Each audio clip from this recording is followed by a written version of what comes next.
تو سب سے آخری جہاز پر خالد محمود نے میزائل فائر کیا جو کہ پرفیکٹ جا کر لگا۔ اسی دوران پیچھے سے آنے والے 2 MiG 23 قریب آتے گئے، خالد محمود نے اپنے جہاز کو ٹرن کیا اور ان تمام جہازوں کے پیچھے آ گئے۔ تو آخری والے MiG 23 نے جیسے ہی دیکھا کہ F-16 پیچھے آ چکا ہے تو اس کے پائلٹ نے گھبراہٹ میں F-16 کے میزائل فائر کرنے سے پہلے ہی فلیئرز چھوڑنا شروع کر دیے۔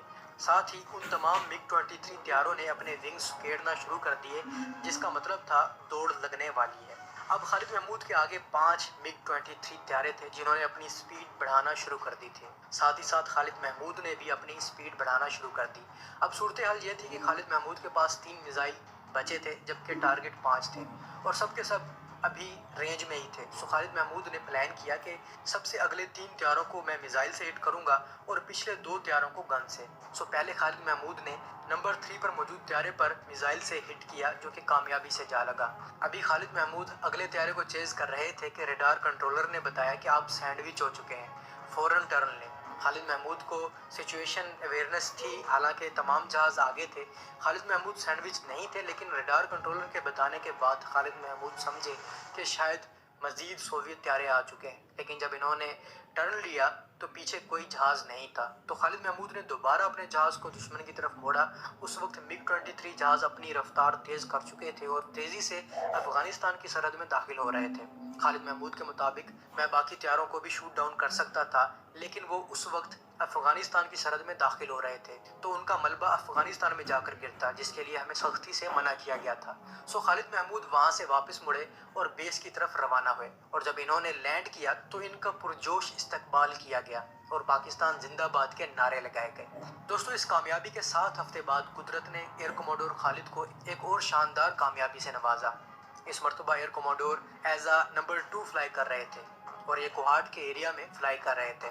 صبح 10 بجے کا ٹائم تھا کہ ریڈار کنٹرولر نے اطلاع دی کہ دشمن کے 6 جہاز بارڈر پر آ رہے ہیں۔ ان میں سے 3 جہاز تو بارڈر سے آگے نہیں آئے، لیکن باقی 3 جہاز کوہاٹ کی طرف بڑھنا شروع ہو گئے۔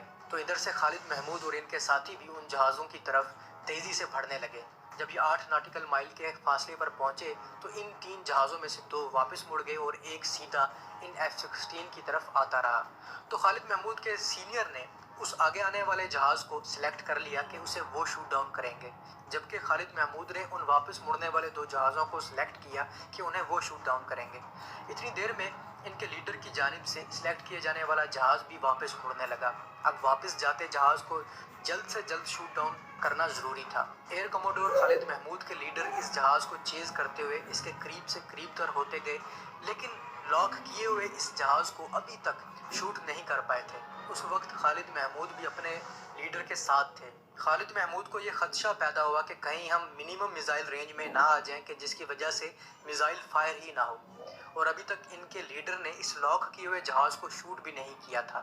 تو پائلٹ خالد محمود جو کہ اپنے لیڈر کے لیفٹ سائڈ پر تھے اور دشمن کا طیارہ تھوڑا رائٹ سائڈ پر تھا، انہوں نے اپنا رخ چینج کیا اور اپنے لیڈر کے رائٹ سائڈ پر آ گئے۔ وہ اس لیے کہ اگر خالد محمود پہلی والی پوزیشن سے طیارے پر میزائل فائر کرتے تو لیڈر کو لگنے کا خطرہ بھی تھا۔ خالد محمود رائٹ سائڈ پر آتے ہیں اور اس جہاز پر ایک میزائل فائر کرتے ہیں۔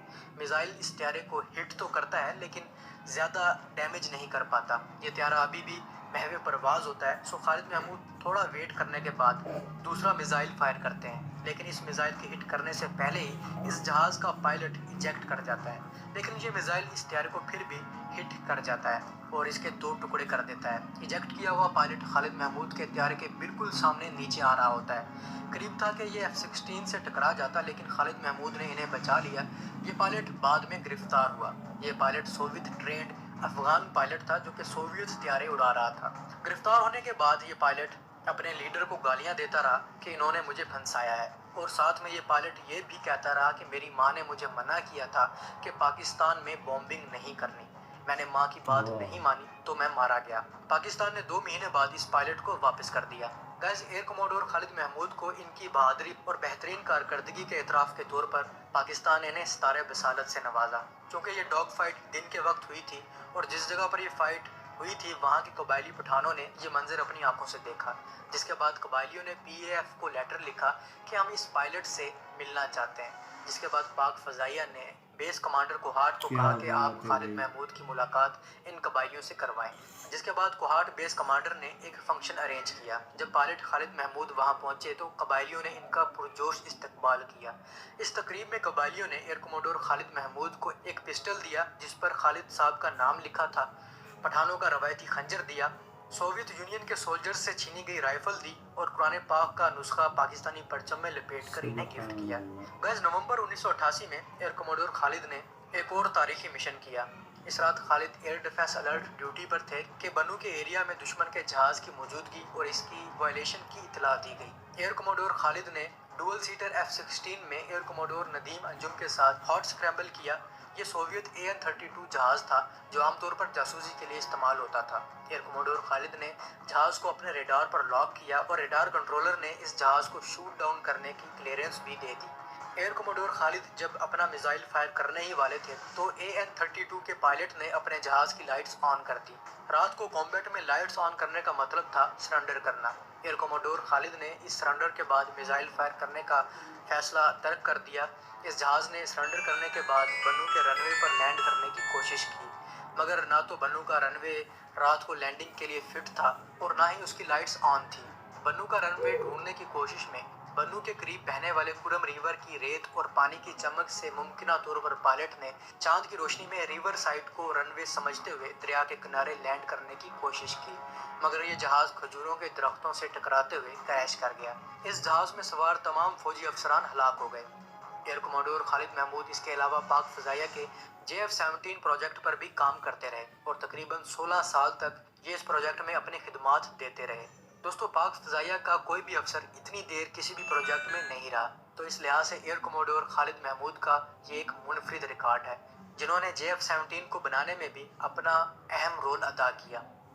تو اب تک کے لیے اتنا ہی۔ امید ہے آپ کو یہ ویڈیو پسند آئی ہوگی۔ اگر آپ کو یہ ویڈیو پسند آئی ہے تو اپنے دوستوں کے ساتھ ضرور شیئر کیجیے گا۔